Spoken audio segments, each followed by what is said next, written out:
அண்மைச் செய்தி கோயம்புத்தூரில் 100 அடி வீதியில் மூடப்படாத பாதாள சாக்கடை குழியில் பெண் ஒருவர் விழுந்த விவகாரம்.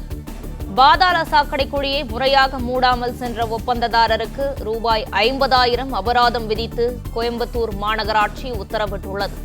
இதுகுறித்த முழு விவரங்களை தருகிறார் செய்தியாளர் நேசராஜ். வணக்கம் நேசராஜ், இது குறித்த முழு விவரங்களையும் பதிவு பண்ணலாம். வணக்கம்.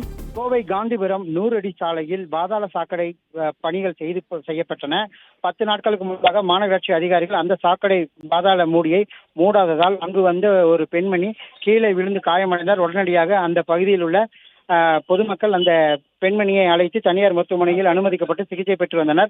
இந்த நிலையில் நேற்று கோவை மாநகராட்சி ஆணையாளர் சிவகுரு பிரபாகரன் உடனடியாக அந்த பாதாள சாக்கடை மூடியை மூடுமாறு உத்தரவிட்டார். உடனடியாக அந்த குழியும் மூடப்பட்டது. இந்த நிலையில் அந்த ஒப்பந்ததாரருக்கு 50,000 ரூபாய் அபராதமும் அதே போல செயற்பொறியாளர் அவர்களுக்கு விளக்க நோட்டீஸும் அளிக்கப்பட்டுள்ளது. மேலும் கோவை முழுவதும் உள்ள அனைத்து பாதாள சாக்கடைகளும் உடனடியாக மூட வேண்டும் எனவும் கோவை மாநகராட்சி ஆணையாளர் சிவகுரு பிரபாகரன் தெரிவித்துள்ளார். இதே போல பொதுமக்கள் பல்வேறு பகுதியில் பாதாள சாக்கடைகள் செய்வதால் பொதுமக்கள் பார்த்து நடக்குமாறு ஒரு அறிவுரை வழங்கியுள்ளது குறிப்பிடத்தக்கது.